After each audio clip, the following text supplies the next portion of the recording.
ang mga kwento ng pag-ibig, kwento ng buhay at kwento ng pag-asa dito sa Barangay Love Stories. Love Stories.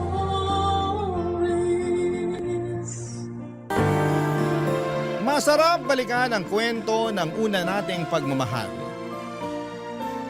Yung unang beses na nagtagpo kayo pero masakit din palang balikan.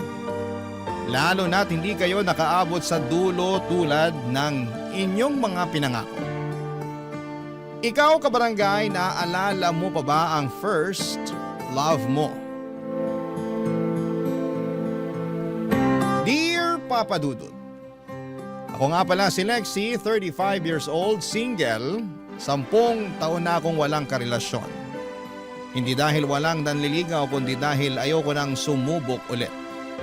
Ang first love at first boyfriend ko na si Brad, ang siyang huli ko na marahil na pag-ibig.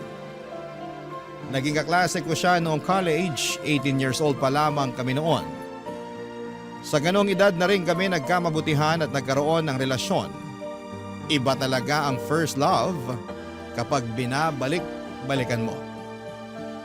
Ang sarap sa pakiramdam na malasap, yung unang kilig at unang yakap mula sa kanila.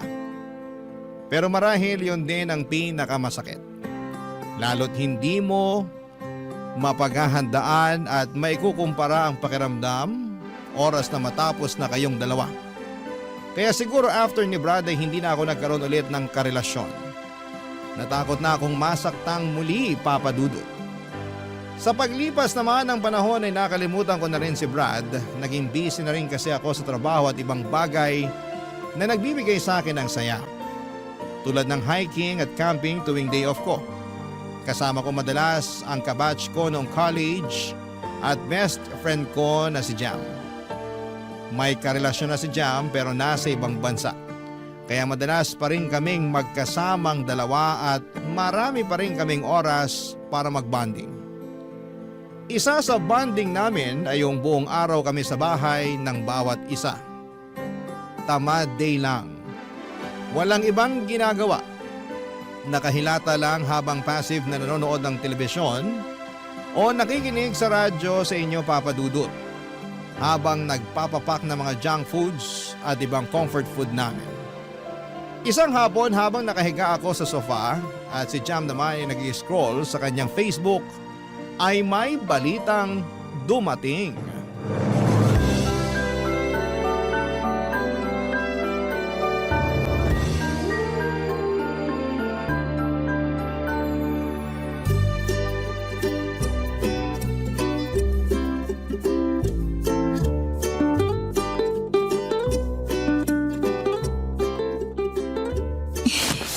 Ang lambot talaga nitong sofa mo, Jam. Kapag ayaw mo na to, bigay mo na sa akin ah. Swap tayo sa kama mo. Sa'yo na yung sofa ko, akin na ang kama mo. Hoy, pamana pa sa akin ng lola ko yung kama na yun, no? Hindi pwede. Swap ko na lang sa isang dosenang sardinas tong sofa mo. Baka gusto mong ipukpok ko sa ulo mo yung 2 can opener ko. Ay, wala na akong pakialam sa sinasabi mo. Sobrang relaxing nitong pwesto ko. Sige, galit-galit muna tayo. Mag-scroll lang muna ako sa Facebook ko. Okay. OMG! Mag-scroll ka lang dyan. Huwag ka nang maingay. Magpa-power nap ako eh. Lexie! Ano yun? Lexie! Ano nga? Engaged na si Brad! Brad. Yung ex mo, yung first love mo, kaklase natin sa college. Yung... Jam, kilala ko si Brad. Kumalma ka nga. Eh bakit parang ewan yung sagot mo riyan? Bakit ganyan ang reaction mo? Kasalanan to ng sofa mo eh.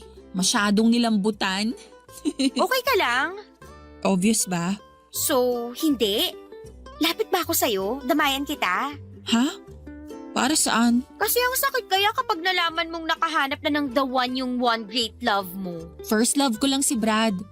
Sobra ka namang mag-assume na siya yung one great love ko. Hindi ba? Kasi sa pagkakaalam ko, ilang taon mo siyang iniyakan.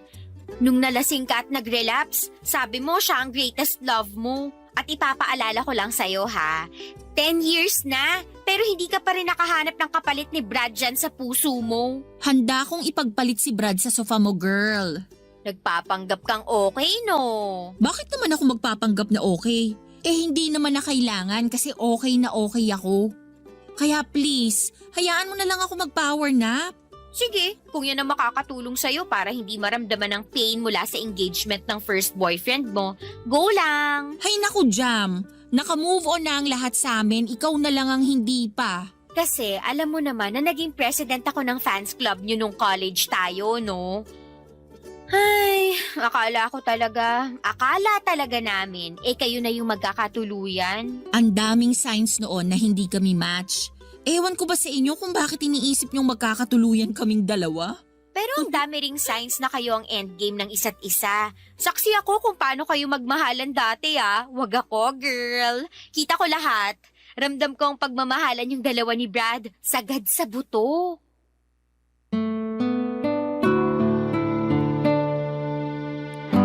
Hindi na lamang ako nagsalita sa huling sinabi ni Jam. Nagpanggap na lamang ako na hinila na ng antok. Nakapikit na ako noon at piniling huwag nang harapin pa si Jam. Baka kung ano pa ang masabi nito at baka kung ano pa ang maalala nito sa nakaraan namin ni Brad. Pero sa pagsapit ko or pagpikit ko ay bigla naman akong hinila ng nakaraan. Kung saan ay magkasama pa kami ni Brad. Tulad ng nasabi ko sa inyo, 18 years old lamang kami nang magkakilala. Napunta siya sa block section namin ni Jam. Nakatabi sa upuan, nakipagkilala siya sa akin kasi kailangan niyang humiram ng ballpen at humingi ng papel. Wala kasi siyang dalawang kahit na ano maliban sa kanyang sombrero. Yun ang simula ng naging close kami ni Brad. Kasama siyempre si Jam at lagi na kaming magkakasama kada subject, lagi kaming magkakatabi. Siguro doon kami na-develop ni Brad dahil lagi kaming magkasama. Mas nakikita ko nang malapitan ang gwapo niyang mukha, makinis at palangiti siya. Habang ako naman ay hindi makatingin sa kanya sa tuwing tumititig siya sa akin at sinasabihan ako ng maganda. Lagi niyang pinapansin ang namumula kong tenga. Tinanong niya noon kung bakit namumula ang tenga ko at ang sabi ko ay dahil sa init ng panahon. Pero ang katotohanan, namumula lang ang tenga ko kapag katabi ko siya. Kasi kinikilig ako at humahalo pa sa hiya ko sa tuwing magdidikit ang braso niya sa akin, Papa Dudut.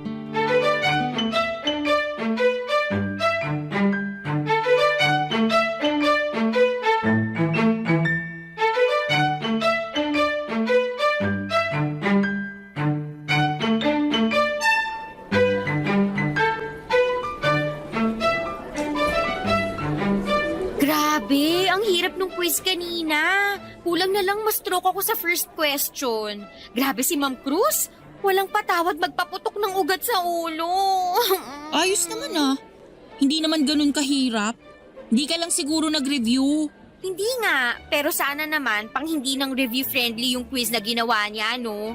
Gusto talaga niyang umulit ako. Sige siya, mauumay siya sa pagmumukha ko sa next sem. Sumama ka kasi minsan sa amin ni Lexi para mag-review. Oo nga, Jam. Sama ka na minsan. Doon lang naman kami madalas sa library o kaya sa hallway ng dorm ni Brad. Wag na. Ikaw, bahala ka.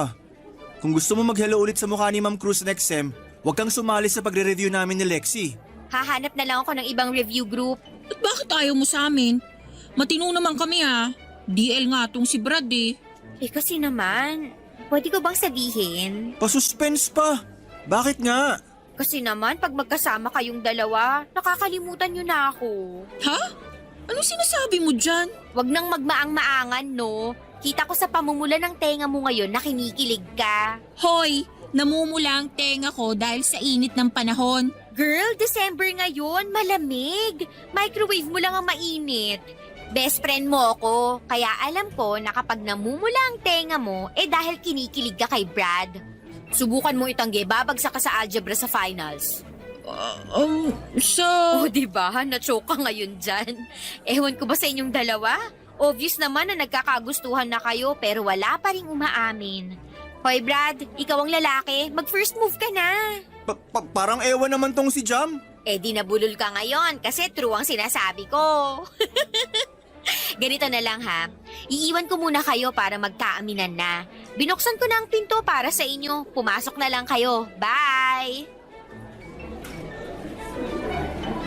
So, ano na? Ang loko ni Jam, no? Pero hindi naman siya mali. Anong ibig mong sabihin? Mukhang alam na ng lahat pero tayo na lang yung hindi. Ha? Ano? Hindi ko alam kung gets mo ang sinasabi ko o ayaw mo lang unawain. Nabigla naman kasi ako kay Jam. Pero gets mo naman yung nangyayari sa atin bago pa man magsalita si Jam, di ba? Oo. I mean, medyo lang. Sakto. Pwedeng magtanong? Ano yun?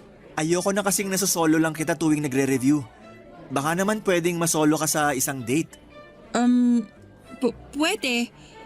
Pero sure ka? Gusto mo kong kadate? Hindi lang kita gustong i-date. Gusto talaga kita. Bakit ako magtsatsaga mag-review sa marumit maingay na hallway ng dorm kung hindi kita gusto? Bakit kasi hindi mo nalang sinabi sa akin noon? Siguro kasi kailangan ko yung pagiging taklesa ni Jam para matulungan ako. Ako rin. So gusto mo rin pala ako? Ha? Ano?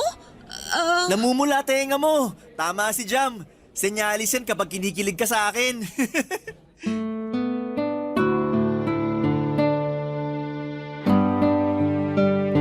Papadudot, hindi na ako nakatanggi sa sinabi ni Brad.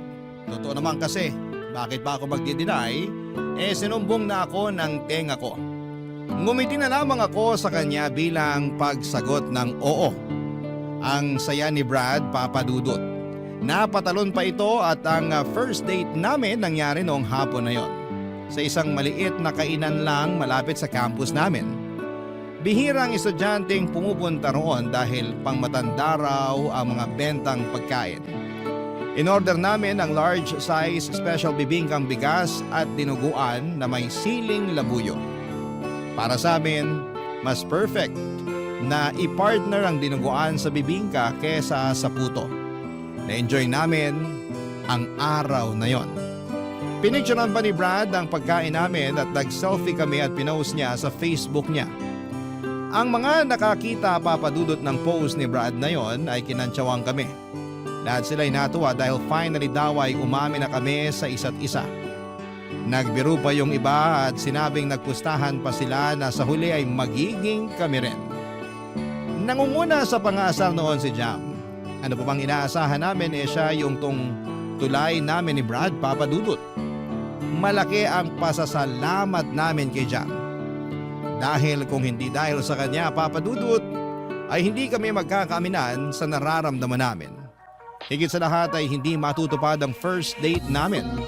Ang first date na nauwi sa first relationship namin ni Brad. Walang kasing saya ang unang relasyon at ang unang pag-ibig. Lalo na't maswerte kong natagpuan yon kay Brad. Pero tulad ng ibang first love, hindi rin naman kami pinalad na magkatuluyan. Papadudot. Barangay Love Stories. Barangay Love Stories. Sa paglilikot ng utak ko pabalik sa nakaraan, ay hindi ko maiwasang makaramdam ng kirot sa puso ko. Hindi ko yon pinaalam kay Jam at sinolo ko yon tulad ng mga nangyari sa nakaraan. Gusto kong umiyak dahil malinaw pa rin sa aking alaala ang lahat. Ewan ko ba kung mas naging malinaw ba ang lahat ng alaala ko kay Brad dahil sa nabalitaan kong ikakasal na siya o talagang hindi naman lumabo yon ni minsan. Sadyang maayos ko lang na naitago sa aking baul ng alaala ang aming nakaraan. Muling naglakbay ang utak ko noong 20 years old na kami ni Brad. Graduating na kami noon at siguradong magmamarcha kami dahil sinipag naman namin sa pag-aaral at ginawa namin ang lahat para lamang makaabot kami ng diploma. Kakatapos noon ng finals namin, nag-celebrate kami sa paborito naming kainan kung saan namin binibili ang bibingkang bigas at dinuguan. Iyon at iyon lang naman ang ino-order namin kada matatapos ang exam week. Napansin namin na parang hindi sinasadyang naging tradisyon na yon para sa amin. Habang hinihiwan ni Brad ang bibingka at habang sinasaling ko naman sa mga mangkok namin ang dinuguan, may mga napagkwentuhan kami sa future na nagdulot ng takot sa akin, papadudot.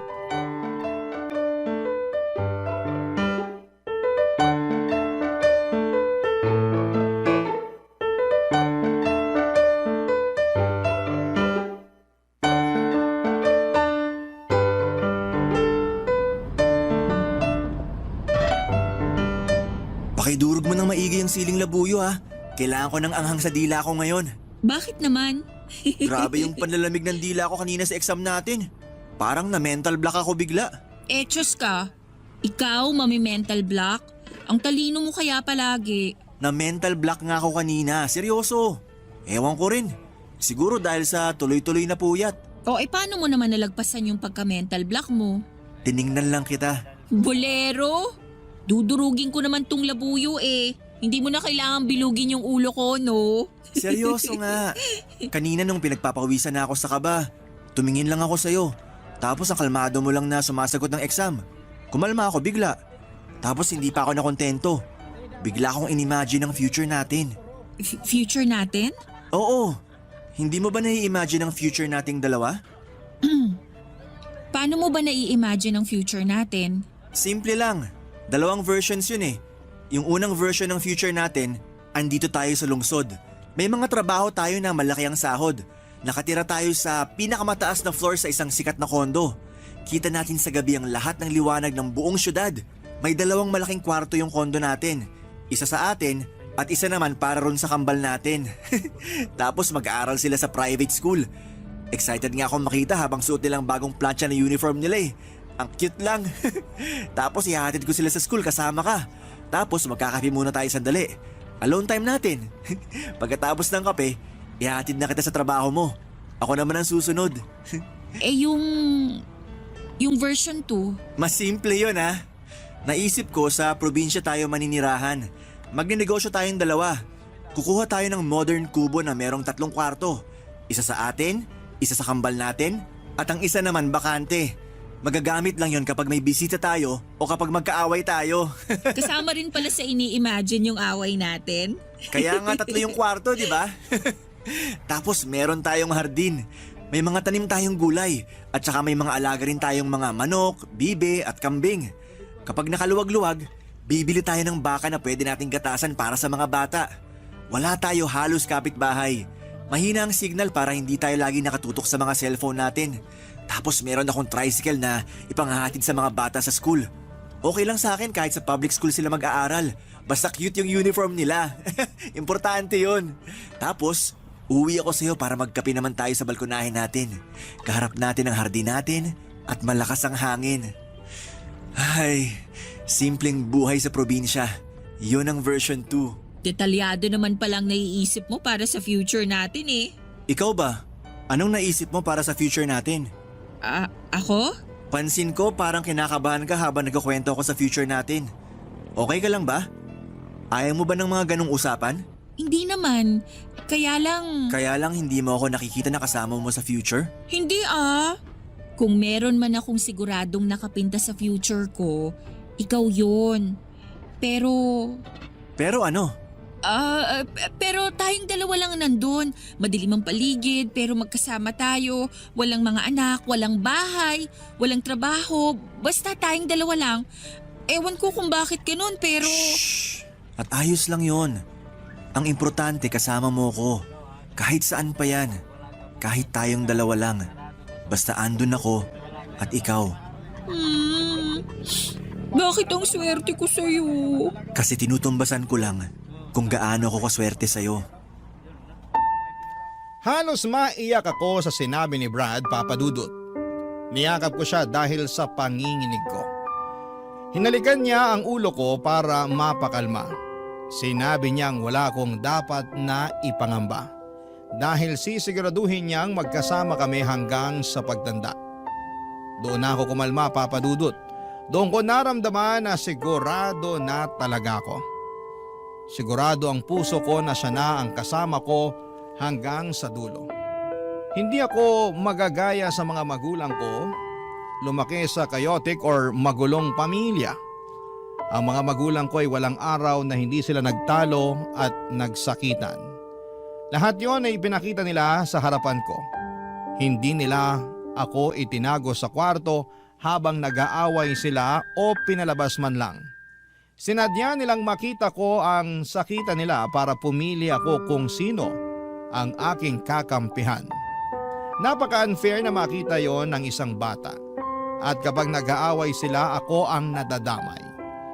Hindi ako nakakakain o nakakapasok sa school dahil mas inuuna nila ang sarili nilang mga issue. Kaya natuto akong maging independent sa paglaki ko. At lagi akong takot sa tuwing nakakaramdam ako na may gusto na ako sa isang tao. Agad kong nilalayuan dahil biglang nagpa-flashback ang gulo ng mga magulang ko noong bata pa lamang ako kapag may nagugustuhan ako. Maliban na lang syempre kay Brad. Siya lang ang nakapagbura ng mga pangit na ala-ala na yon. Kaya sa kanya ako sumugal. Kaya nga hanggang sa makagraduate na kami at makahanap ng trabaho kami pa ring dalawa. Magkasama rin noong nagsisimula sa mababang posisyon sa trabaho hanggang sa ma-promote kami at maging kabilang sa mga boss ng pinagtatrabahuhan namin. Kaka 25 years old lang namin noon. At tulad ng dati, sinelebrate namin ang achievement na yon sa pamamagitan ng pagkain ng paborito naming bibingkang bigas at manghang na dinuguan, Papa Dudu.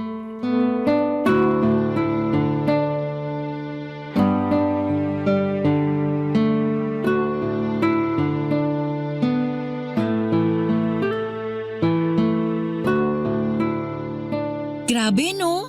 Parang hindi nagbago ang lasa ng bibingkang bigas nila. Ang sarap pa rin. Malambot at malasa. Hindi pa tinipid sa itlog na maalat. Lalo na tong dinuguan nila. Ang dami pa ring lahok na baboy. At yung anghang, palong-palo. Tradisyon na talaga natin to, no? Kapag may bagong milestone sa buhay natin, dito tayo palagi. Kahit na afford naman natin kumain sa mas mahal, dito pa rin tayo sa nakasanayan na. Bakit pa tayo kakain sa mahal? Lasang mahal na nga tong bibingkat dinuguan. Hindi pa nakakasawa. I-save na lang natin ang pera natin para sa mas importanteng bagay. Oo naman, tulad ng hiking, camping at sa pag-travel natin. At syempre sa future family natin. Future family? Ay, napaaga ata ako ng banggit. Anong ibig mong sabihin? Lexi, Brad, alam ko hindi natin napag-usapan ulit ang tungkol sa future natin. Pero gusto ko lang simulan natin na mapag-usapan ulit. Pag-usapan hanggang mapunta sa totohanan. Brad, ano to? Unang beses pa lang na nakatabi kita sa theology class natin, alam kong yun na ang hudyat ni Lord na ikaw na yung itatabi niya sa akin habang buhay. Hanggang ngayon kahit ilang lubak na yung nadaanan natin, matibay pa rin tayo. Hindi pa rin tayo bumibitaw sa pagkakakapit sa isa't isa. At salamat kasi nagtitiwala kang hawakan yung kamay ko para makadaan na tayo sa future na hinanda ni Lord para sa atin.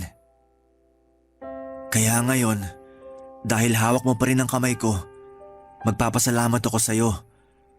At kapalit nun ang pangako na habang buhay, hindi ako bibitaw sa'yo. Lexi, mahal ko. Handa mo ba akong samahan sa future? Hindi. I'm sorry.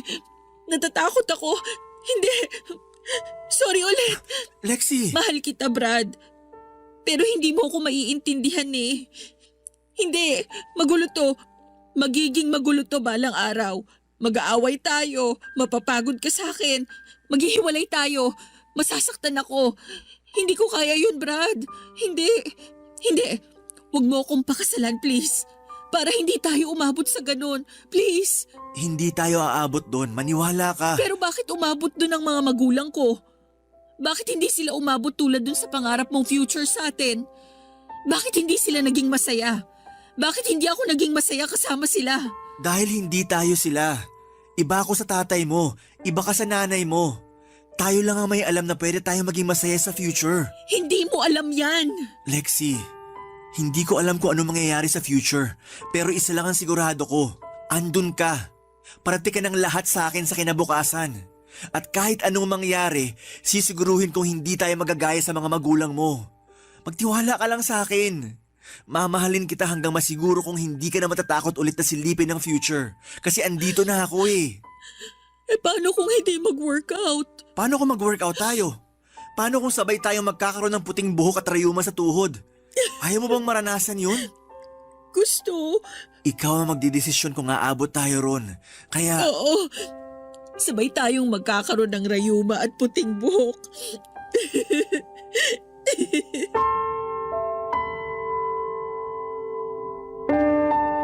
Rayuma at puting buhok.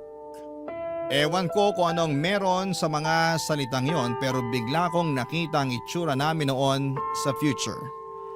Parehong matatanda na kami at mahihina pero malakas pa rin ang pagmamahal para sa isa't isa. Yun ang nakita ko, Papa Dudut. Kung dati madilim at tanging kami lang ang magkasama. Pero nagkaroon ng kulay ang future namin sa paningin ko. Simple, payapa at masaya. Yon ang tatlong pakiramdam na nakasulat sa aming kinabukasan. At yon ang pinagdasal kong mangyari nang pumayag ako sa wakas. Napakasalan si Brad. 6 na buwan lang ang hinintay namin para maikasal. Ganon lang kaiksi ang preparasyon sa pag-iisang dibdib namin ni Brad. Hindi namin pinatagal yon dahil gusto lang namin ang simpleng kasal sa paborito naming simbahan. Kasama ang mga importanteng tao sa buhay namin, ganap na 4:00 ng hapon. Isang makulimlim na Sabado, kompleto na ang mga bisita. At nakaabang na sa labas habang nagkwekwentuhan. Si Brad nasa loob na ng simbahan at nagtatanggal ng kaba. Pero halata sa mukha ang saya, ako na lang ang hinihintay pero hindi ako dumating. Pinili kong hindi sumipot sa araw kung kailan pinangako ko ang habang buhay kay Brad. Barangay Love Stories. Barangay Love Stories. Tinakasan ko ang kasal namin ni Brad, Papa Dudut. Sa kwarto pa lang ng hotel kung saan ako nagstay ay kita na ang saya sa mukha ko. Wala na akong ibang gustong mangyari noon kundi ang makita na si Brad at makasama na siya sa panghabang buhay. Pero ginulo lahat ng yon ng mga magulang ko. Sinugod ako ng nanay ko sa kwarto para isumbong ang tatay ko at nahuli raw niyang may ka-text na ibang babae ang tatay ko. At imbes na magpaliwanag, nagalit ito at saka sinakal at sinampal ng ilang ulit si nanay. Nakita kong nagdurugo na ang gilid ng labi ni nanay dahil sa bigat ng sampal ni tatay. Pinaretouch ko ng makeup niya sa makeup artist ko para hindi mahalata ang pangingitim ng basag niyang labi. Lumabas ako saglit para tawagan si tatay. Nang sinagot ni tatay ang tawag ko ay galit itong sinumbong ang pagiging bungangera ng nanay ko. Sinabi niyang hindi na raw siya pupunta sa kasal ko kung dadalo rin si nanay. Mamili raw ako sa kanilang dalawa kung sino ang makakasama ko sa altar. Papadudot ng hina akong tinapos ang tawag. Hindi ko na alam ang nangyari basta pumasok ako sa loob ng kwarto at saka kinuha ang wallet ko. Hindi naman ako pinansin ni nanay dahil abala ito sa pag-uutos sa makeup artist sa dapat na gawin. Hanggang sa nakita ko na lamang ang sarili kong bumaba ng hotel at pumara ng taxi. Habang suot ang trahe de boda, naghatid ako sa isang bus terminal patungo sa dagat. Wala akong pakialam noon kung pinagtitinginan ako ng mga tao sa paligid. Marami ang nagtataka, Papa Dudut, kung anong nangyari sa akin. Ako bang tumakas sa kasal o ang aking mapapangasawa? Walang nakakaalam, isa man sa kanila. Nang makarating na ako sa dagat, ay napaluhod na lamang ako at saka umiyak. Biglang nagbalik ang takot ko sa future na dati namang nawala na. Bakit kailangang mangyari yon? Bakit kailangang makaramdam ulit ako ng takot, Papa Dudut?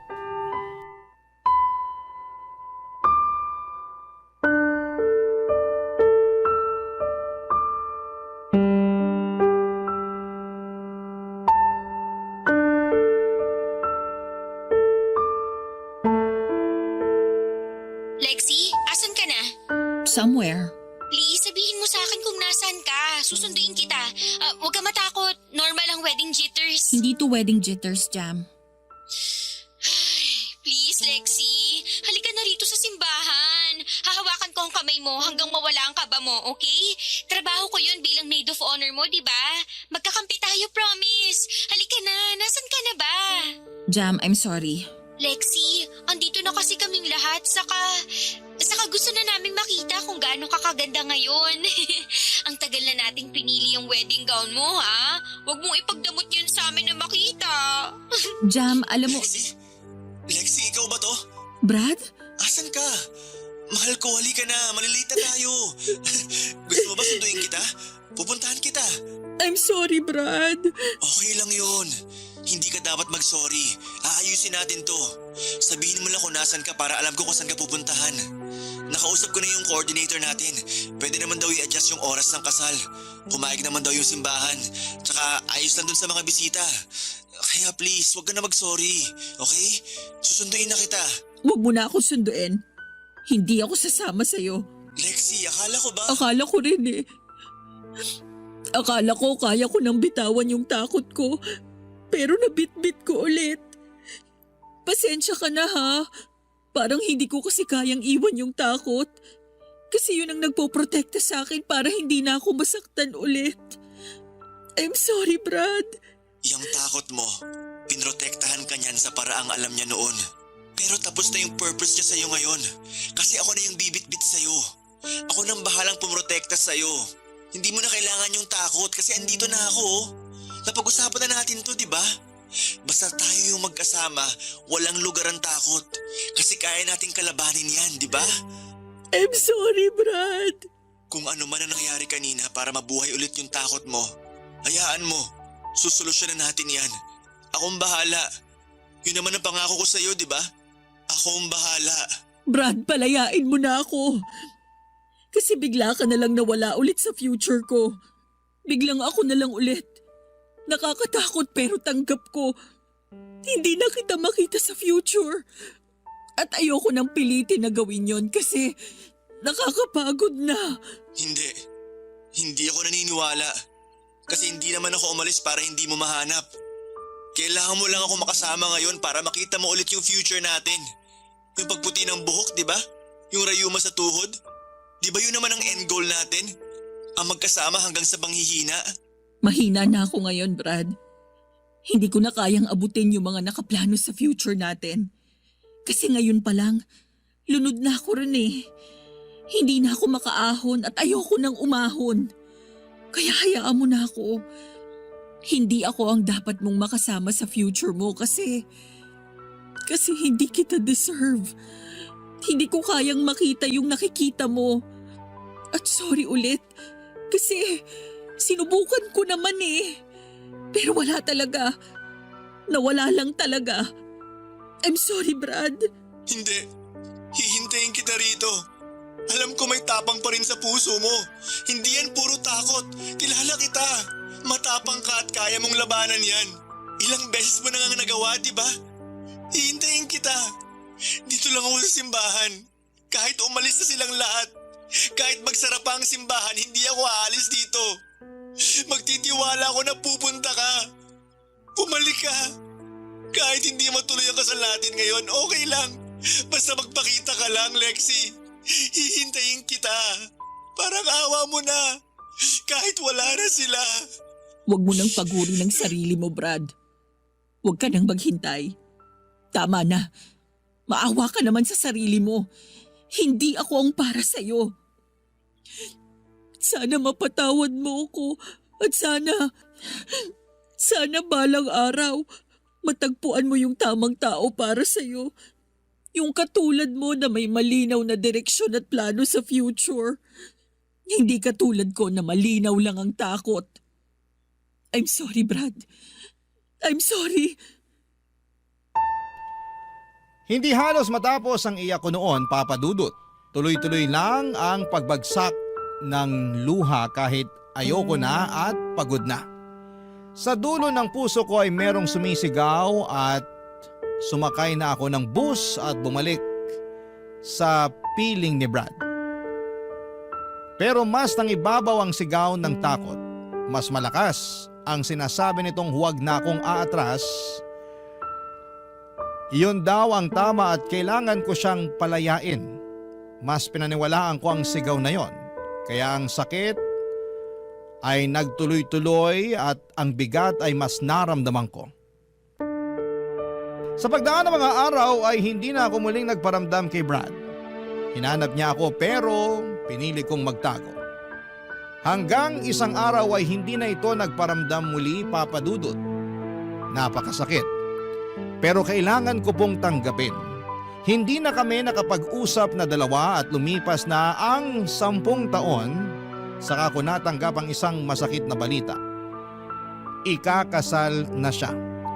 Hindi ba't yun naman ang hiniling ko para sa kanya? Ang mahanap niya ang tamang babaeng pakakasalan niya. Dapat ay maging masaya ako pero bakit ang sakit pa rin kapag inaalala ko? Huminto na ako sa pagbalik sa nakaraan para na naman akong nalulunod. Parang kahapon lang nangyari ang lahat base sa sobrang lalim na sakit na nararamdaman ko. Hindi ko alam kung ano ang gagawin ko noon. Dinampot ko ang cellphone ko at tinawagan ang isang pamilyar na numero na hindi ko kailanman binura sa cellphone ko. Ang number ni Brad. Nanginginig akong nagdasal na sana'y hindi pa rin siya nagbago ng numero. At tila pinakinggan naman ang aking kahilingan at ilang segundo lang ay sinagot na yon ng pamilyar na boses, Papa Dudut.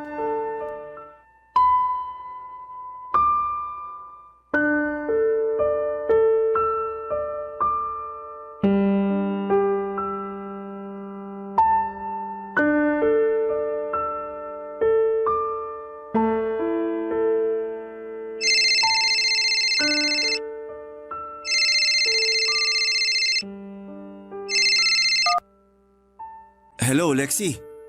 Hi, Brad. Pinalita sa akin ni Jam. Ikakasal ka na raw. Congrats ha. Thank you, Lexi. Hindi pa rin nagbabago ang boses mo. Ikaw din. Kumusta ka?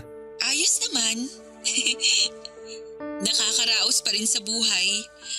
Mabait pa rin ang Diyos sa akin. Sana sa'yo rin. Sobrang bait ng Diyos sa akin. Puro lang ako pasasalamat ngayon sa totoo lang. Halata naman. Pasensya na kung medyo inistalk ko yung Facebook mo ha. Para lang masiguro na totoo yung sinabi sa akin ni Jam na ikakasal ka na raw. Okay lang yon. Nagawa ang Facebook para maging updated tayo sa buhay ng isa't isa. Lalo yung mga taong hindi na natin nakakasama. Lexi, huwag mo sanang masamain ha. Bakit napatawag ka pa? Sa totoo lang, hindi ko rin alam eh. Nung nakita ko yung announcement ng kasal nyo, bigla kong naalala yung noon. Yung sa atin? Oo. Sorry kung hindi tayo nag-workout. Sorry kung hindi ko natupad yung pangako ko na tatanggalin ko yung takot mo sa future. Hindi mo naman obligasyon na tanggalin yung takot ko eh. Trabaho ko yun. Ako dapat ang gumawa nun. Sorry din kung nagmukhang ikaw ang responsable sa takot ko noon ha. Pasensya na talaga.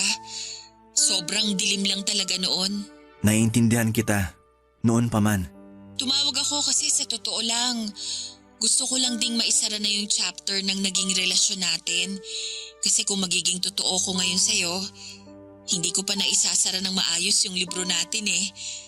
Kaya siguro palagi akong hinahabol ng multo ng nakaraan natin. Laging mabigat. Laging nakakatakot. Closure. Kung yan na magpapapanatag sa loob mo at makakawala ng takot mo sa next chapter ng libro mo, ng buhay mo, sige. Huwag mo sana itong mamasamain ha. Wala na akong balak na humabol sa'yo, kaya huwag kang mag-alala. Inosente lang ang tawag na to. Wala akong ibang plano kung hindi magpasalamat sa'yo sa pagsubok mo na makitang kasama mo ko sa future mo. Noon, minsan. Hindi madaling magplano ng future kasama ako, pero sa'yo ang swabe lang. Ang bilis ko lang ma-imagine kung ano yung magagandang plano mo sa atin. Noon. Kaya lang kasi, mas naniwala ako dun sa pinipintang future ng takot ko. Yung walang tayo, yung matatapos tayo. Sorry kung hindi naging enough yung assurance ko sa'yo ah. Sinubukan ko naman. Akala ko matatalo ko yung nararamdaman mong takot pero aaminin ko, sumabay na rin akong maging mahina tulad mo. Natakot na rin ako kasi parang hindi ko kaya na mag-isa na lang na lumalaban para sa na-drawing kong future natin.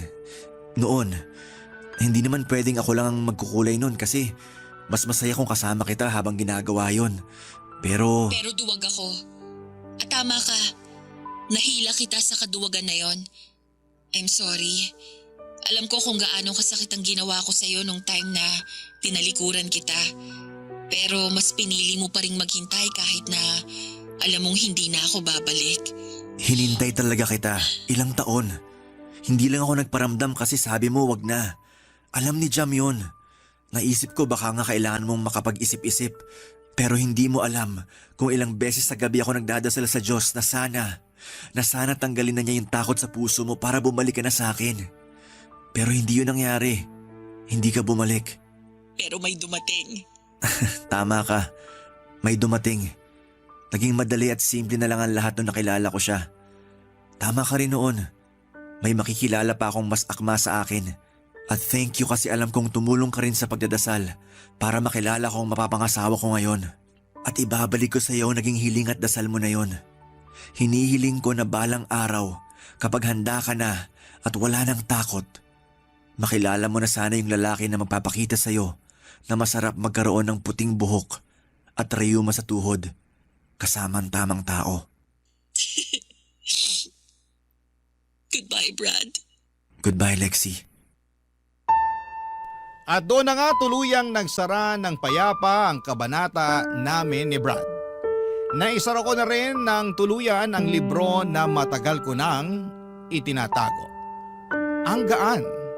Ang gaan sa pakiramdam na magkaroon ng katapusan ng kwentong hindi na para sa'yo. Kahit minsan iniisip mo yung ang happy ending mo, wala pa ako sa ending ko at parating pala mga kuroon. Yung tamang tao para sa akin ay on the way na.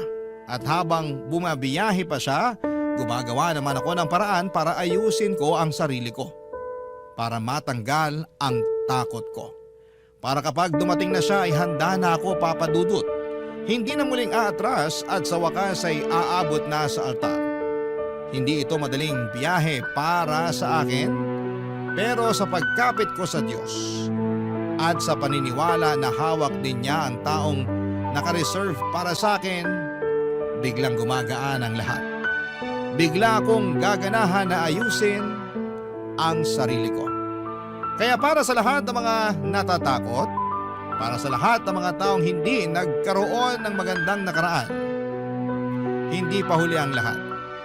Hanggat nakakabangon ka pa, hanggat nakakahinga ka pa, may oras pa para lumaban.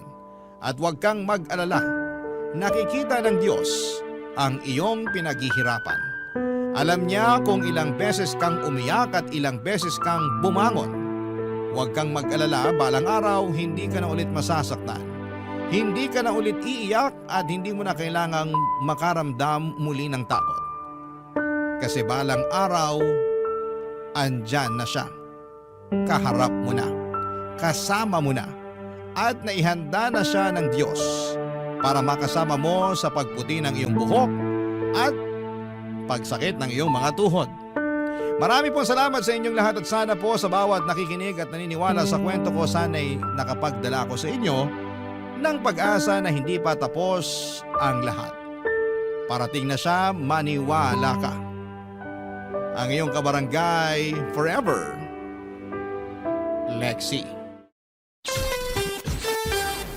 Ano ang masasabi mo sa ating Barangay Love Stories today? Aabangan namin yan sa aming comment section. Ang mga kwento ng pag-ibig, kwento ng buhay, at kwento ng pag-asa dito sa Barangay Love Stories. Love Stories.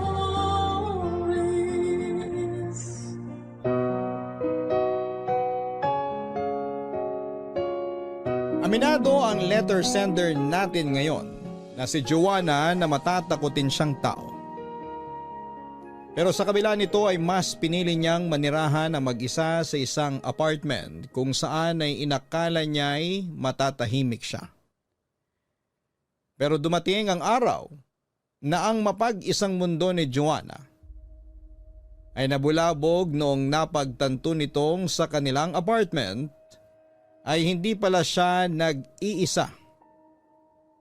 Ano ang nakatagong kwento sa likod ng mga anino na kanyang nakikita. Sabay-sabay nating alamin dito lamang sa mga kwento ng pag-ibig, buhay at pag-asa sa nangungunang Barangay Love Stories. Dear Papa Dudut, hindi ako naniniwala sa mga multo o anumang kababalaghan, pero aaminin ko, matatakotin talaga akong tao. Hindi ko alam kung bakit, pero minsan ay may mga pagkakataon talagang napapatanong ako. What if totoo ngang may multo? Ako nga po pala si Joanna, 26 years old at dating bokalista ng sarili naming banda. Matagal ko na talagang pangarap na maging sikat na singer. Bata pa lamang ako ay sumasali na ako sa mga singing contest. Ang totoo niyan, nakailang subok na akong sumali sa mga patimpalak sa telebisyon. Kaso nga lang ay hindi ako pinapalad sa mga audition. Ang ginawa ko na lamang ay bumuo ako ng sarili kong banda kasama ang barkada ko. Ang simpleng passion namin ay ginawa naming propesyon. Nagsimula kaming kumanta sa mga bar and events. Hindi naglaon ay nagkaroon na kami ng imbitasyon sa mga pista hanggang sa dumayo na kami sa iba't ibang lugar para mag-perform. Hindi namin inaasahan na ang banda namin ay magkakaroon ng mangilang-ilang tagahanga. Hindi naman kami sikat pero nakatataba ng puso na merong mga taong naniniwala sa amin noon at suportado kami sa bawat performances namin. Isa sa mga tagahangang yon ay itago na lang natin sa pangalang Raymart. Siya ang isa sa tinuturing ng grupo namin bilang number 1 fan.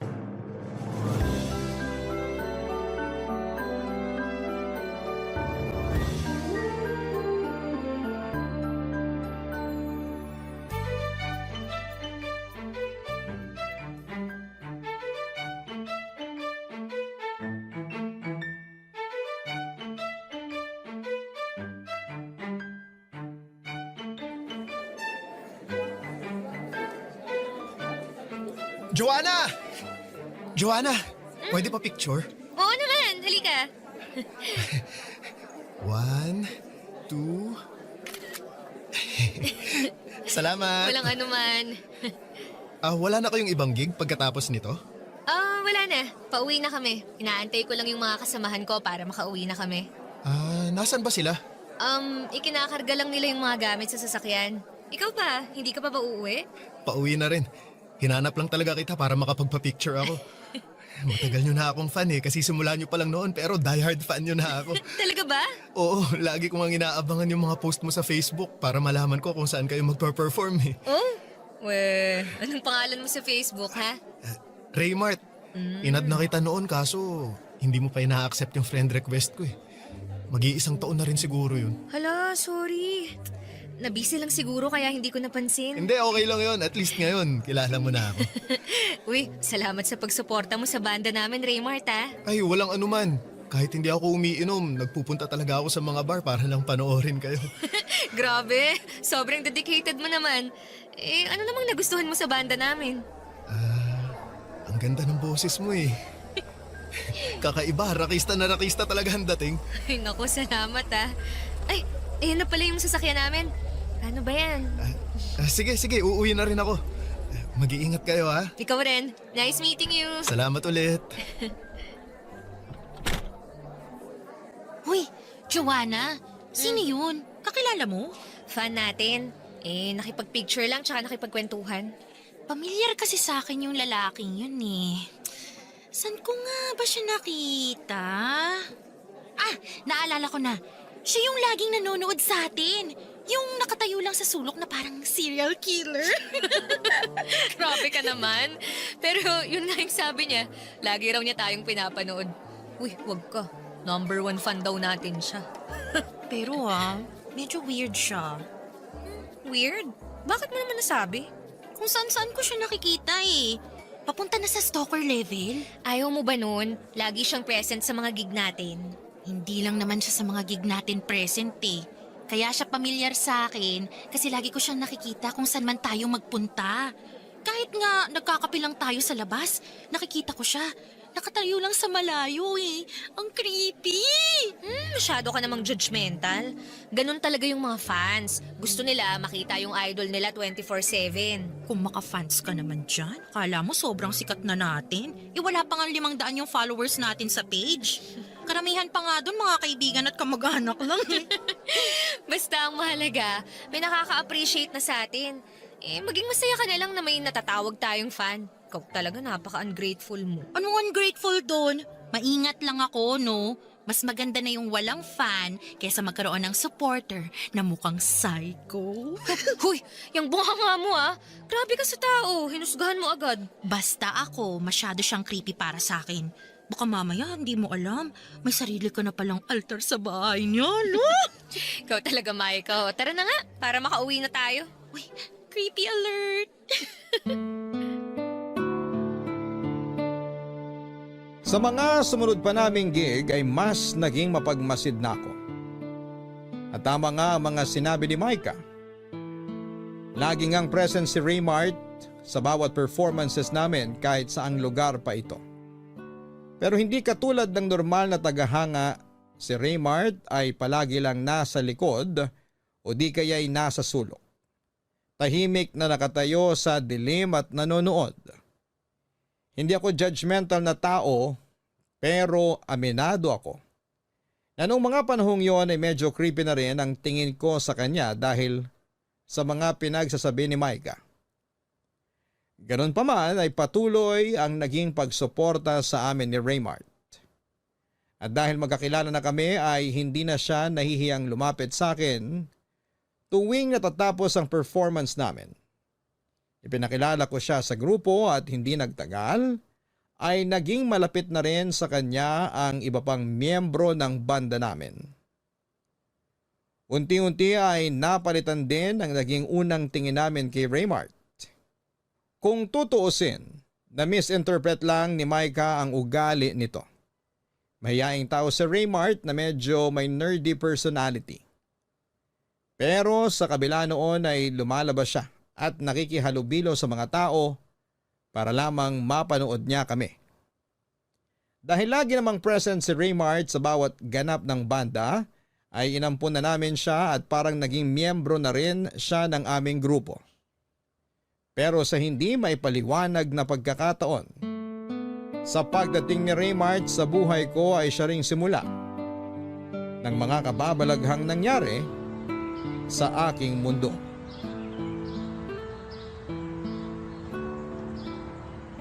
Alam mo, Raymart, hindi mo naman ako kailangang ihatid eh. Malapit lang naman dito yung apartment ko. Walking distance lang. Pagbigyan mo na ako, ayoko pang umuwi. Bakit naman ayaw mo pang umuwi? Gabi na Di ka pa ba pagod?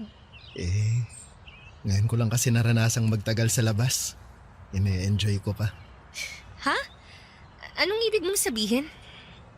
Noon kasi palagi lang akong nasa bahay. Pagising sa umaga hanggang sa pagtulog ko, yung bahay na lang talaga yung naging mundo ko. Totoo ba? Bakit naman? Di ako lumalabas kasi wala rin naman akong gaanong kaibigan. Pero simula nung naging kaibigan ko kayo ni Micah, ngayon ko lang na-experience yung pamamasyal at pagtampay sa mga kainan. Masarap pala sa feeling. Oo naman. Masaya yung lagi mong kasama yung mga taong nagpapasaya sa'yo. Kung gusto mong gumala, kontakin mo lang kami. Kaladkarin yung mga kasamahan ko sa banda. Isang aya mo lang, G agad sila. Salamat. Ay, dito na yung apartment ko. Ito na ba yon? Ang bilis naman. Sabi sa'yo walking distance lang yung apartment ko mula sa pinuntahan natin. Literal na malapit lang pala talaga, ano? Tama. Ay, teka, gusto mo bang pumasok? Pwede ba? Oo naman. Halika, sa may second floor ako. Matagal ka na ba rito? Kakalipat ko lang last month. Bakit ka naman lumipat? Para mas malapit sa mga bar. Hindi na ako mahihirapang mag-commute. Di ba may sasakyan naman yung kasama mo? Pwede ka namang magpahatid sa kanya eh. Sus, tamad yun mag-drive.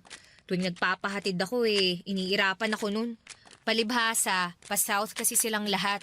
Ako lang yung malayo kaya nasasayangan din siya sa gas. Ako na lang yung lumipat para sa iisang direksyon na lang kami uuwi lahat. Ganun pala yon. Doon tayo sa may 204.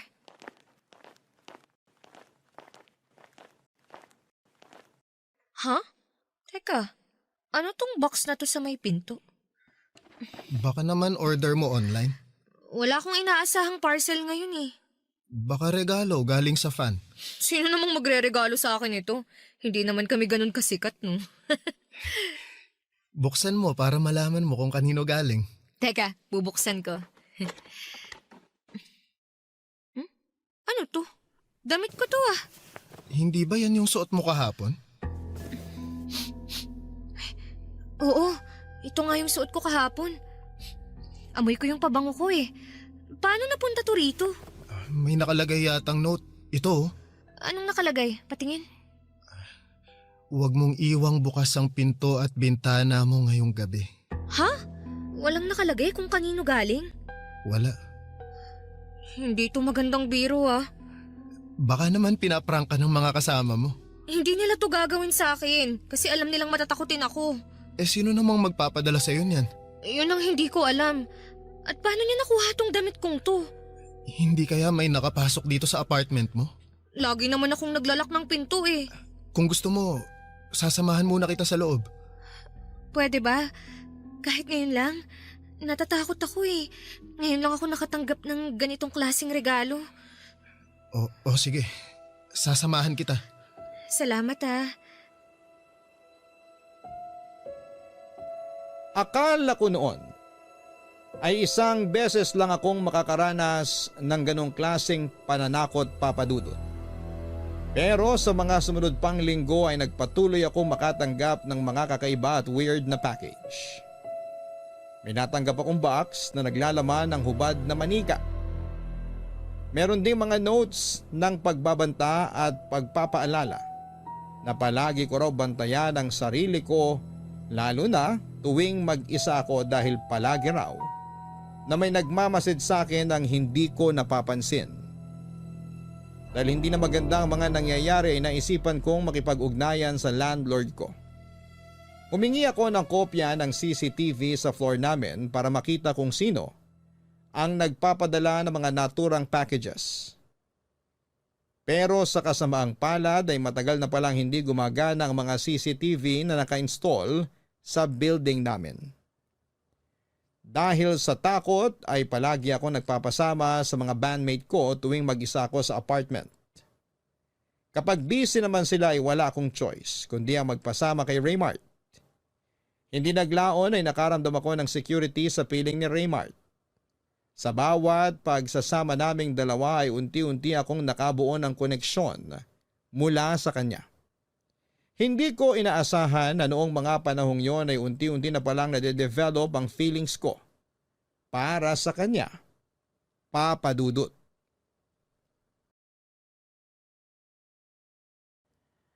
Tuwing umuwi ako galing sa labas, nagkaroon na ako ng trauma kapag nakakakita ako ng package sa tapat ng pintuan ko. Nakakainis isipin na natatakot na akong umuwi sa sarili kong pamamahay. Para hindi mabaliw ay si Raymart na ang nagpresentang mag-check ng apartment bago ko umuwi para maalis sa mga bagay na maaaring mas magpalala pa sa nararamdaman kong kapraningan. Napansin kasi nito na nagsimula na akong maging balisa at kabado sa mga maliliit na bagay. Ipinagkatiwala ko kay Raymart ang apartment sa pamamagitan ng pagbibigay ng spare key sa kanya. Sa ganung paraan ay madodouble check nitong ligtas ang apartment ko bago ako umuwi. Kahit papaano, sa tulong ni Raymart ay unti-unti ko ring naibalik ang sarili ko sa dati. Ang nakapagtataka lang, Papa Dudut, sa aming magbabanda, ako lang ang nakakatanggap ng ganong klaseng regalo.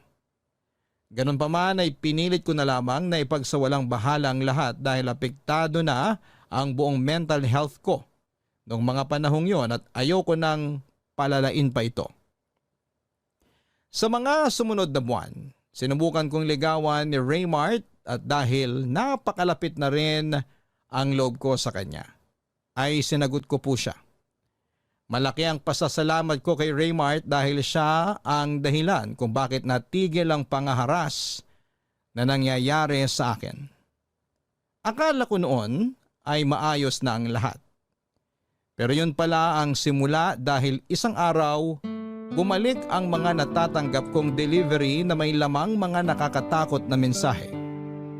Pero sa pagkakataong yun ay mas lumala pa ito.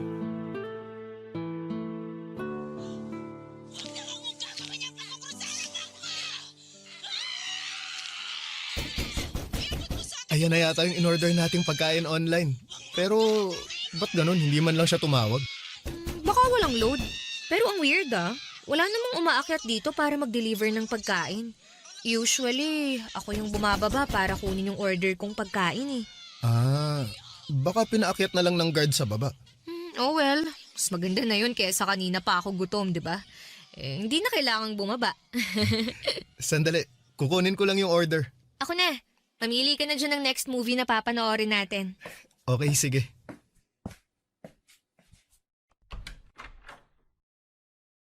Huh? Wala namang tao. Kuya? Weird na mali lang siguro ng unit. Raymart! False alarm! Baka na mali lang... Ay, naku! Grabe naman makakatok to. Sandali lang po. Wala kasing tao nung... Wala na namang tao. Ano ba? Gabi na nang titrip pa kayo? Kung sino ka mang katok ng katok dito, walang nakakatuwa sa ginagawa mo. Mga tao talaga ngayon. Wala nang maayos na ginawa. Sino ba yan? Hindi na ako nakikipagbiruan Kung sino ka man, hindi ako natatakot sa'yo. Magpakita ka! Joanna. Uy. Bakit? Okay ka lang? Ginulat mo naman ako! Sorry, ang tagal mo kasi. Akala ko mayroong problema. Walang tao Kanina pa may katok ng katok pero wala namang tao sa labas. Hindi yung order natin yung dumating? Hindi. Lo, baka minumulto ka na. Tumigil ka nga dyan, Raymart Hindi yan nakakatuwa.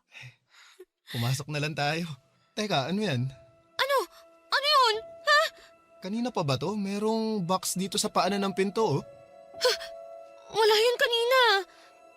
Kukunin ko na. Kanino naman kaya to galing? Baka galing na naman yan sa nananakot sa akin. Hindi kaya? Buksan mo. Ayoko nga. Baka kung ano na naman laman yan Baka naman galing sa fan mo, nahihiya lang magpakita. Buksan mo na. Huwag ka nang matakot, nandito naman ako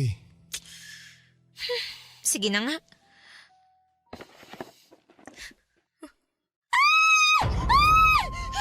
Ano yan? Tama ba tong nakikita ko? Manika? Parang voodoo doll? Oo, parang ganito yata yung ginagamit ng mga mangkukulam, di ba? Oo, may buhok pa, tsaka ano to? Ginupit na kuko? Ayoko na! Kinikilabutan na talaga ako. Halika na, pumasok na tayo. O sige, mauna ka na, ililigpit ko lang to. Huwag mong ipasok yan, Itapon mo sa labas. Oo, sige. Hintayin mo ako. Maglaka ng pinto,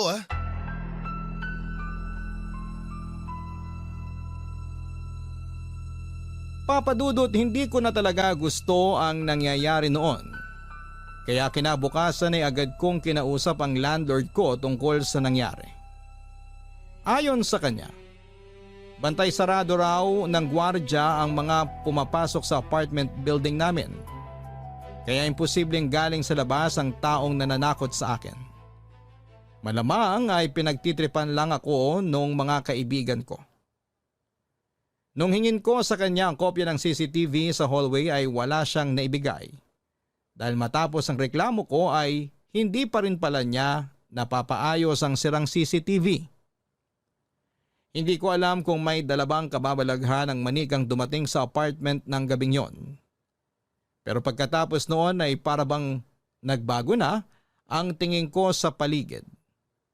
Pakiramdam ko bawat kilos ko kahit nasaan man ako ay tila ba may nagmamasid sa akin. Kahit natutulog, kumakain o naliligo. Parang may mga matang nakatingin sa akin. Nung minsan ngang nag-perform kami sa isang probinsya habang sinusuyod ko ng tingin ng mga taong nanonood sa amin ay isang malaking anino. Ang naaninag ko sa hindi kalayuan na nagbigay sa akin ng matinding kilabot.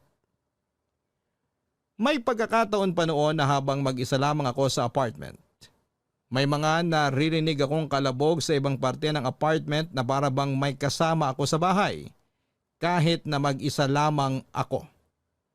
At may mga oras din na nakakarinig ako ng pagbukas ng pintuan habang mahimbing akong natutulog na hindi ko noon masyadong pinapansin dahil akala ko'y nananaginip lamang ako. Isang gabi, lumabas ako ng apartment para bumili ng pagkain sa convenience store. Pagbalik ko ay naging bala ko sa nadatnang ko sa apartment, papadudot.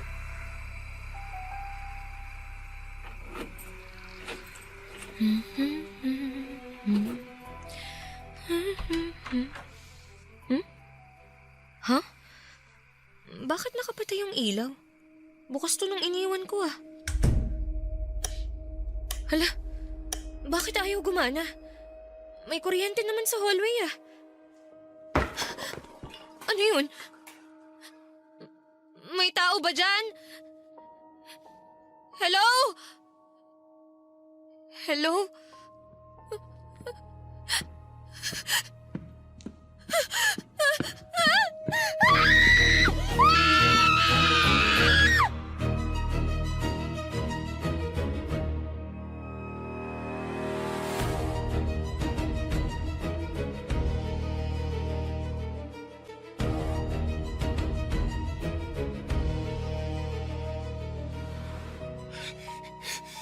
Joanna!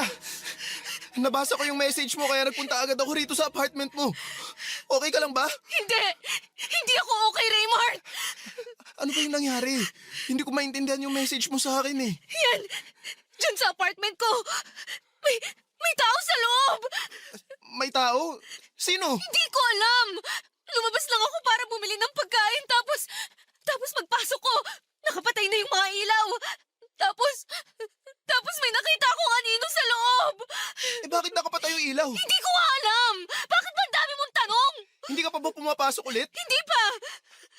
Wala pang lumalabas dito sa apartment mo simula kanina? Wala rin.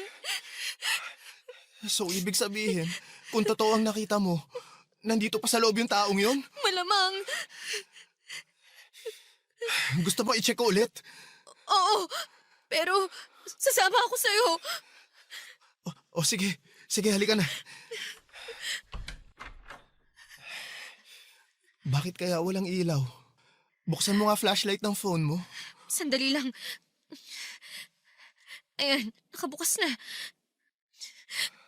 Raymart, natatakot ako. Joanna, nasaan yung circuit breaker ng apartment mo? Nandito sa may gilid. Kaya naman pala wala kang ilaw eh. Nakababa yung circuit breaker. Baka ibinaba nung kung sino mang pumasok sa apartment ko. Eh nasaan na yung taong nakita mo? Eh mukhang wala naman tao dito sa loob ah. Maniwala ka sa akin. May nakita akong anino kanina rito sa loob. Malaki siya. Joanna, baka naman guni-guni mo lang yun. Hindi ba uminom ka ng gamot kanina kasi sabi mo masakit yung ulo mo? Alam ko kung ano yung nakita ko. Eh nasaan siya ngayon? Hindi ko alam. Baka lumabas siya sa bintana. Tingnan mo yung bintana, nakabukas oh. Tatalon siya mula sa second floor? Eh ang daming tao sa baba. So anong gusto mong palabasin? Gawa-gawa ko lang to. Hindi naman sa ganun, pero... Umalis ka na. Joanna naman. Salamat sa pagsama sa akin, Raymart. Siguro nga, guni-guni ko lang yun. Okay na ako. Sasamahan na kita. Hindi na. Papadudot, kinausap ko si Micah tungkol sa mga nangyari. At ang agad niyang bungad sa akin, Baka si Raymart lang daw ang may pakana ng lahat. Dahil nagumpisa lang naman daw ang mga kakaibang nangyari mula nang makilala ko si Raymart. Papadudot, matapos ang pag-uusap namin ni Micah ay hindi ako nakatulog ng gabing yon. Sobrang daming tumatakbo sa isipan ko ng mga oras na yon. Inisip ko ang mga sinabi sa akin ni Raymart kung totoo nga ba ang mga nakita ko. Hindi ko alam, pero parang ginagaslight ko na ang sarili ko that time na ilusyon at guni-guni lang ang mga nakikita at naririnig ko. Dahil sa mga natatanggap kong nakakatakot na package ay kung ano-ano na ang pumapasok sa isipan ko. Sa parehong pagkakataon ay hindi rin nawala sa isipan ko ang mga binanggit na posibilidad ni Micah. Paano nga kung si Raymart ang gumagawa ng lahat ng ito? At kung hindi naman si Raymart ay mahirap ding paniwalaan na minumulto o minamaligno ako. Malaki ang tiwala ko kay Raymart dahil sa mga tulong na ginawa niya sa akin. Siyempre, boyfriend ko siya kaya ayaw ko naman siyang paghinalaan. Pero tama si Micah na kaming dalawa lang ang maaaring pumasok sa apartment dahil kaming dalawa lang naman ang may hawak ng susi nito. Naalala ko rin na nagsimula akong makatanggap ng mga weird na regalo simula noong nakilala ko si Raymart. Ayoko man siyang pag-isipan ng masama, ay nagsimula akong magkaroon ng pagdududa sa sarili kong boyfriend. Pero ang hindi ko magets ay bakit niya ginagawa ito at bakit niya ako tinatakot. Noong nagkaroon ako ng pag-aalinlangan kay Raymart ay mas naging mapagmatyag pa ako tuwing kasama ko siya, papadudot. Sa mga sumunod na araw ay pinakiramdaman ko ang paligid ko. At sa hindi inaasahang pagkakataon ay wala akong naramdamang anumang kababalaghan. Wala akong mga iyapak na naririnig, mga kalabog at nangyayaring pagbukas ng pintuan at bintana. Pero tuwing dumadalaw si Raymart sa apartment o tuwing kasama ko siya, doon lang nagsisimulang maging weird ang paligid. Noong panahong yon ay mas lalong lumaki ang paniniwala ko na baka si Raymart nga ang gumagawa ng lahat. Para mapatunayan kung tao nga ba talaga o maligno. Ang nagbibigay pasakit sa akin ay ako na mismo ang nag-install ng CCTV sa sarili kong apartment. Maliban kay Micah ay wala nang ibang nakakaalam na naglagay ako ng CCTV sa apartment. Hindi ko ito pinaalam kay Raymart para makita ko kung siya ba talaga ang gumagawa ng lahat ng pananakot sa akin. Sa tulong ng landlord ko ay nagpakabit kami ng 2 CCTV sa apartment. Isa sa may sala at isa sa kwarto ko. Sa mga sumunod na araw ay nagantay ako ng kababalaghan. Pero ang nakapagtataka, kung kailan may CCTV na ay saka naman walang nangyari, papadudot. Mas napanatag ang loob ko noong nagkaroon ng CCTV sa apartment dahil nagkaroon ako ng chance na malaman kung ano ba talaga ang totoong nangyayari. Pero simula noon ay biglang tumigil ang panggugulo sa akin. Hanggang sa isang gabi kung kailan komportable na ako at wala ng takot ay biglang may gumimbal sa tahimik kong gabi.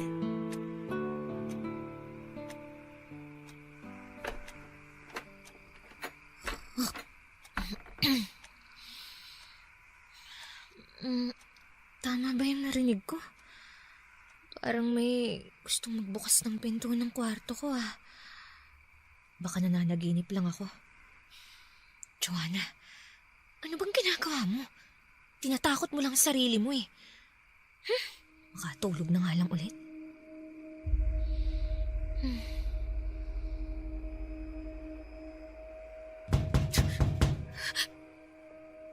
Sino yan? Raymart? Ikaw ba yan? Raymart, kung ikaw yan, hindi ako nakikipagbiruan sa'yo. Raymart, alam kong ikaw yan. Akala mo hindi ko alam tong ginagawa mo? Pagod na ako sa trip mong to, ha? Nasaan na yung phone ko? Tatawagan kita. Akala mo maluloko mo ko.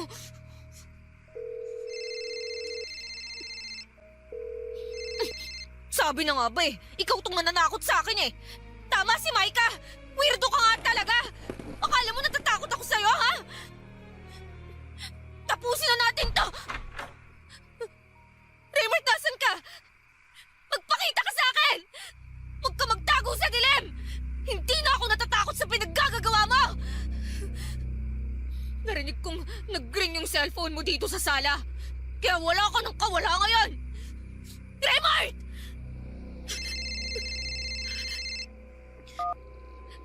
Hello, Maika? Sabi na gising ka pa eh. Nakita ko kasing online ka sa Messenger. Online ako kasi may tinawagan ako. Tama yung hinala mo. Si Raymart nga yung nananakot sa akin. Raymart? Anong ibig mong sabihin? Nandito siya ngayon sa apartment ko. Nagtatago. Girl, okay ka lang? Kaalis lang namin sa bar. Kasama namin ngayon si Raymart. Actually, papunta na nga kami dyan sa apartment mo ngayon. Ano? Tinatawagan kita kasi dadaan kami dyan. Nawawala kasi yung phone ni Raymart. Nagbabaka sakali siya na naiwan niya dyan yung cellphone niya nung nagpunta kami dyan kanina. Nandito nga yung cellphone niya. Pero kung kasama niyo ngayon si Raymart, sino yung kumakatok sa pinto ng kwarto ko kanina? Oh my gosh! Joanna, lumabas ka na ng apartment mo, okay? Hintayin mo kami, malapit na kami. Papadudot, agad-agad din namang nakarating sa apartment sina Maika ng gabing yon. Nadatnan nila ako sa first floor kasama ang gwardya kung kanino ko isinumbong ang mga pangyayari. Kasama ang gwardya ng apartment building namin ay sinilip nila ang loob ng apartment ko. Pero wala silang nakitang tao doon. Pero kapansin-pansin ang isang masangsang na amoy na hindi ko napansin kanina. Nagulat na lamang kami noong nalaman namin kung saan nanggagaling ang amoy na yon. Mula ito sa isang box na nakalagay sa ilalim ng kama ko. Sa loob nito ay isang patay na daga ang nakalagay. Nakahiwalay ang ulo nito at inuuod na. Nang gabing ding yon ay tumawag si Maika sa pulis para i-report ang pangyayari. Agad naman silang dumating para i-check ang apartment dahil walang nanakaw na gamit at wala naman silang nakitang forced entry sa apartment ko. Ay hindi nila ito pwedeng ituring na trespassing or unlawful entry. Lalo na't wala ring nakitang tao sa loob ng apartment ko maliban na lamang sa mga narinig ko at sa patay na daga na nakalagay sa isang kahon. Ganon pa man, ay nilagay nila sa blotter report ang pangyayari bilang suspicious activity. Kapag may patunay na raw kami na may pumasok nga sa apartment ko ay pwede namin itong i-report agad na siyang nakakadismaya. Dahil alam ko sa sarili kong may tao sa loob ng apartment ko ng mga oras na yon. Nag-install ka ng CCTV, di ba? Na-check mo na ba yun? Oo nga. Hindi ko pa na-check yung CCTV. Sigurado ako, nakuna nun yung mga pangyayari. Teka, sandali. Nag-install ka na CCTV? Oo. Gusto kong hulihin kung sino yung taong pumapasok ng apartment ko. Bakit hindi mo sinabi sa akin? Kasi... Kasi isa ka sa mga suspetsya namin. Ano? Ako? Hindi ko naman talaga alam kung sino na yung pagbibintangan ko eh. Kaya lahat pinagsususpetsahan ko. Pero ako? Nasarili mong boyfriend? Wala ka bang tiwala sa akin, Joanna? May tiwala ako sa'yo. Pero nagsimula kasi ang lahat ng to simula nung nagkakilala tayo eh. Hindi ko yun magagawa sa'yo. Alam ko. Kaya sorry. Ganito, check na lang natin yung CCTV para malaman na natin yung totoo.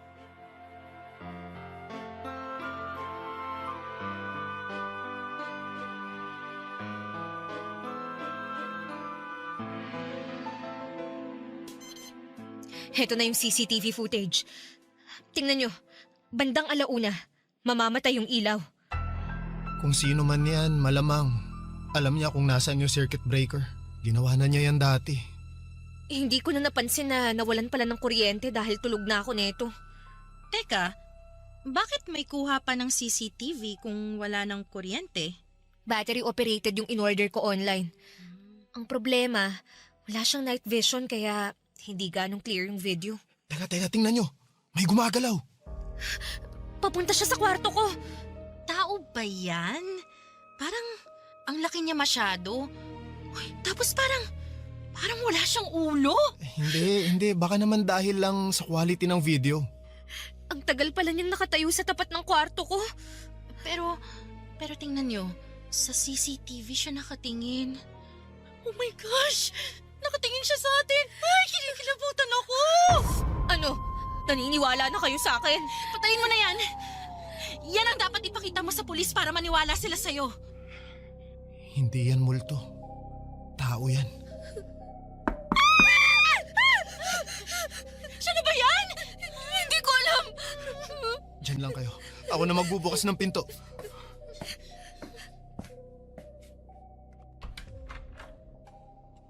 Magandang gabi. Nandyan ba si Joanna? Kayo po pala. Opo, nandito po siya. Joanna! Yung landlord mo! Mang Estong, magandang gabi po. Akala ko po ba wala kayo rito ngayon? Nabasa ko yung message mo kaya eto dali-dali ako nagpunta rito. Nagpatawag ka raw ng mga pulis. Oho, pero wala naman ho silang napala eh. Wala na yung tao nung chinek nila tong apartment. Huwag kang mag-alala. Ire-report ko to sa barangay itong nangyari ha. Sasabihan ko rin yung guard na mag-robbing gabi-gabi para hindi na yun maulit. Maraming salamat po Mang Estong ah. Kung pwede lang sanang magharap na lang kami ng taong yun eh. Para malaman kung ano talagang trip niya eh. Ay nako, wag mong hilingin yan ha. Baka mamaya magkatotoo yan. Mas mabuti na ho yun para magharap na kami. Anong akala nun? Wala akong laban? Laking kalye kaya ako. Marunong ako makipagbakbakan. Sige na. Magpahinga na kayo. Kakausapin ko na lang yung guard. Sige ho, salamat ho.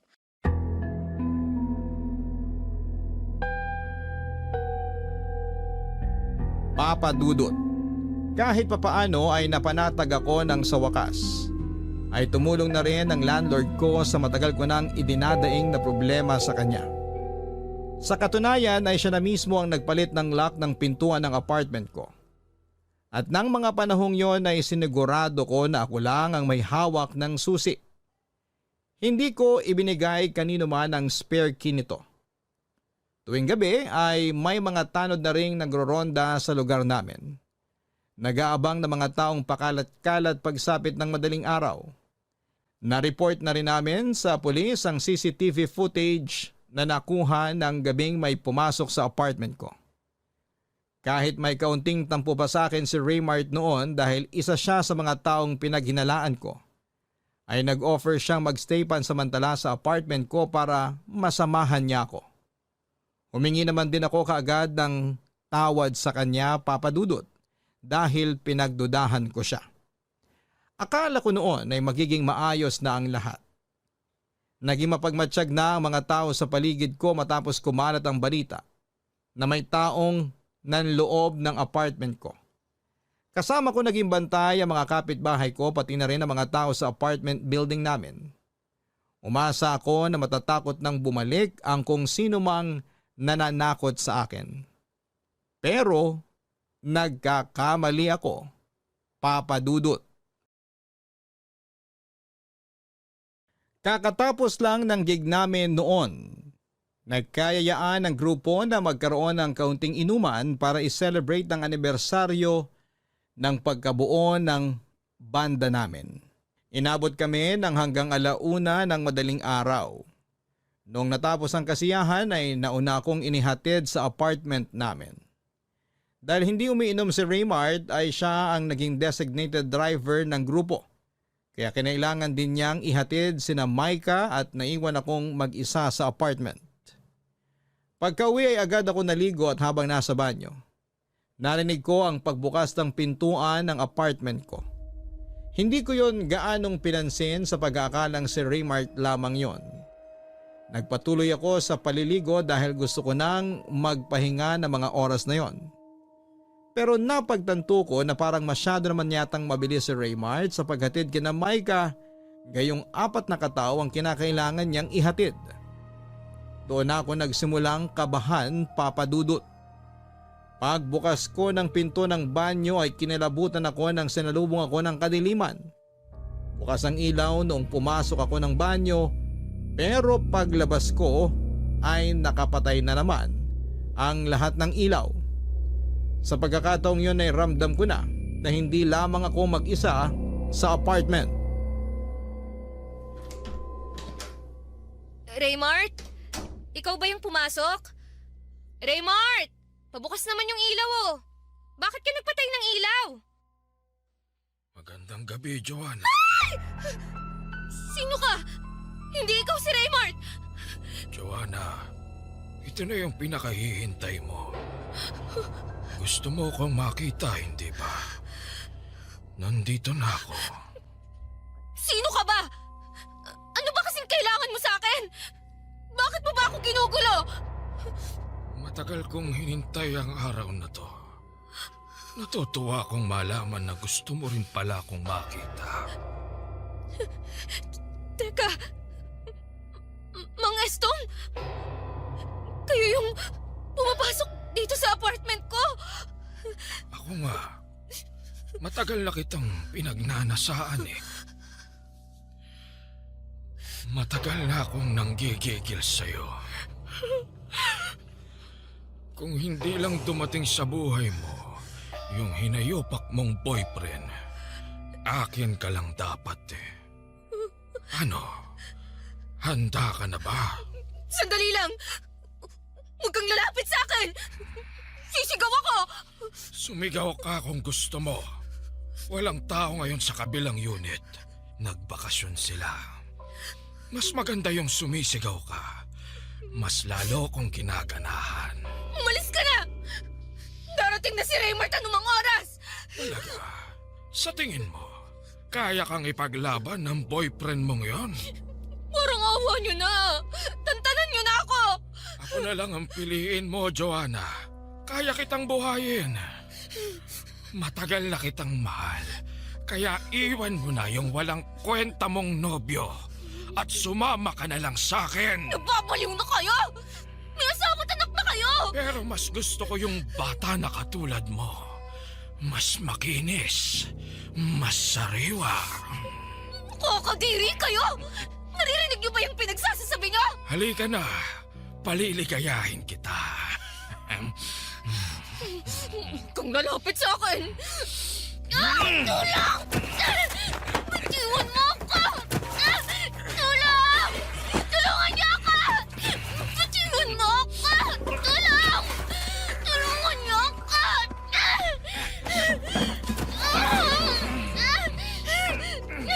Tulungan niyo ako! Joanna! Hayop ka! Hayop! Mang Estong! Anong ginagawa mo sa girlfriend ko? Isa ka pa! Kontrabida ka sa buhay namin ni Joanna!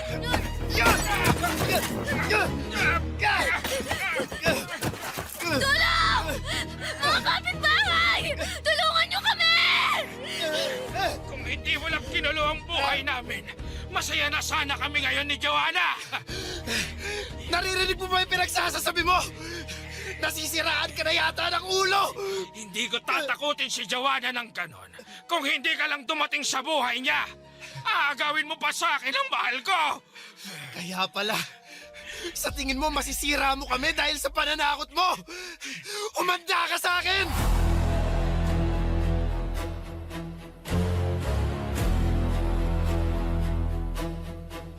Papadudot agad na dinampot ng mga pulis si Mang Estong matapos sa mga pangyayari ng gabing yon. Hanggang ngayon, nakatatak pa rin sa isipan ko ang itsura niya na parang nababaliw na siya. Ang hinala ng mga tao ay dahil gumagamit ito ng ipinagbabawal na gamot kaya siya nagkakaganon. Sa pagsisiyasat ng mga pulis ay nakumpiska nila ang isang flash drive. Sa bahay nito laman ang mga video ko habang natutulog. Doon lang namin napagtanto na tuwing mahimbing akong natutulog ay pumapasok si Mang Estong sa kwarto ko para kunan ako ng video. Kaya pala alam ng taong pumapasok sa apartment na may naka-install na CCTV sa loob dahil si Mang Estong ang mismong nagkabit noon. At dahil siya ang landlord namin, meron din siyang duplicate key ng apartment. Ganon din noong nagpalit ako ng lock dahil siya rin ang nagpalit noon. Nagsampa ako ng kaso laban kay Mang Estong. At pagkatapos noon ay umalis na ako mula sa apartment na tinitirhan ko. Habang naghahanap ng malilipatan ay pansamantala akong nanatili sa lugar ni Raymart. Ang akala ko noon ay magiging maayos na ang lahat, Papa Dudut. Nakahinga na ako dahil sa wakas ay nahuli na ang taong nambubulabog sa tahimik kong buhay. Pero hindi pa pala doon natatapos ang kalbaryo ko. Dahil noong nanirahan ako sa bahay ni Raymart, ay isang katotohanan ang aking natuklasan.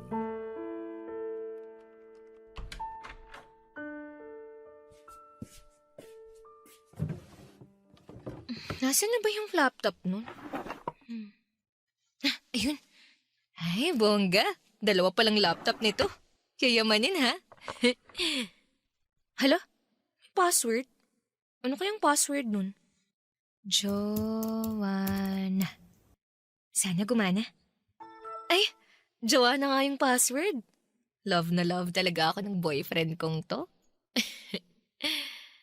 Naks, picture ko pa talaga yung wallpaper ha? Pero, bakit parang wala namang laman? Iisang folder lang ang meron. Ano kaya to? Joanna ang nakapangalan sa folder eh. Para sa akin ba to? Puro mga picture ko to ah. Ang dami naman ito. Sandali. Ano tong isa pang folder? Mga video naman. Talagang well documented ako ah. Check ko nga itong isang video. Sure ka ba? Oo, sigurado na ako. Basta, gumamit ka ng proteksyon ha. Ayoko madisgrasya eh. Masyado pa akong bata para mabuntis. Huwag kang mag-alala, akong bahala sa'yo. Umiga ka na lang. Ako nang magtatrabaho. Oh my gosh! Ano to? Joanna! Halika na, kumain ka na! Bakit yan yung ginamit mong laptop? Personal ko yan ah! Ano to ha?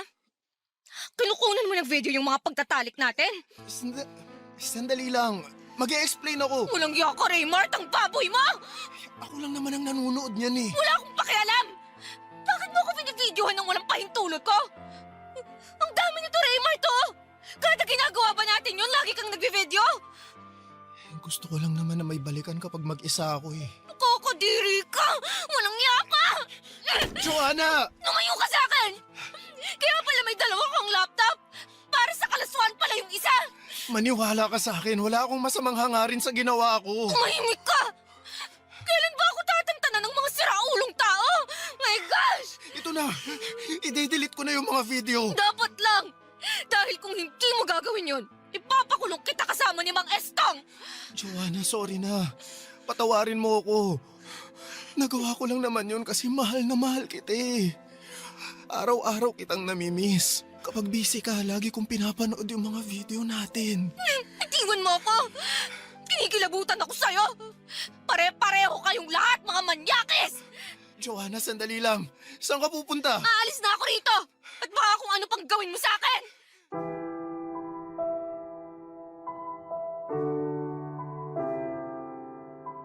Wala nang usap-usap pa.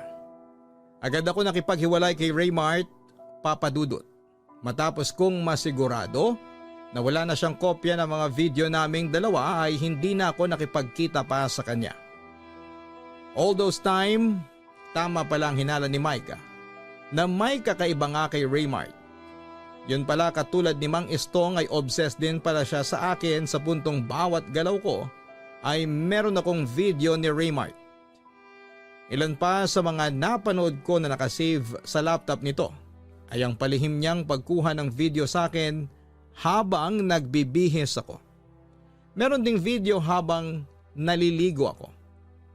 At para makalimutan ang mga masasamang pangyayari sa punto ng buhay kong yon, ay nagpakalayo-layo na ako. Tumigil ako sa pagbabanda at naghanap ng ibang trabaho. Dahil sa mga nangyari ay nagkaroon ako ng trust issues sa mga lalaking dumarating sa buhay ko. Dahilan na hanggang ngayon ay hindi pa ako nagkakaroon ng boyfriend kahit na 3 taon na ang nakakalipas. Ang ipinagpapasalamat ko na lamang ngayon ay tahimik ang buhay ko na pribado at wala ng taong nanggugulo. Ito po ang aking kwento. Maraming salamat at mabuhay po kayo. Ang inyong forever kapuso at kabarangay, Joanna. Sa mundo ngayon, mahalagang maging mabuting tao. Pero mas mahalaga ang maging maingat. Hindi lahat ng taong mabait o palakaibigan ay dapat agad na pagkatiwalaan. May mga pagkakataon na ang tila simpleng pakikitungo ay may mas malalim na dahilan na minsan ay nauuwi sa karahasan. Mga kabarangay, lagi tayong makinig sa ating kutob. Obserbahan natin ang kilos ng mga taong nasa paligid natin. At kilalanin muna nating mabuti ang mga tao bago natin sila papasukin sa ating mundo. Hanggang sa muli, ako po ang inyong si Papa Dudut sa mga kwento ng pag-ibig, buhay at pag-asa. Sa Barangay Love Stories number 1. Barangay Love Stories. Barangay Love Stories. Ang tindi ng Barangay Love Stories na to Hindi mo aakalaing talaga, literal na plot twist ang ending. Eh ikaw, anong akala mong ending sana? I-share mo na yan sa aming comment section.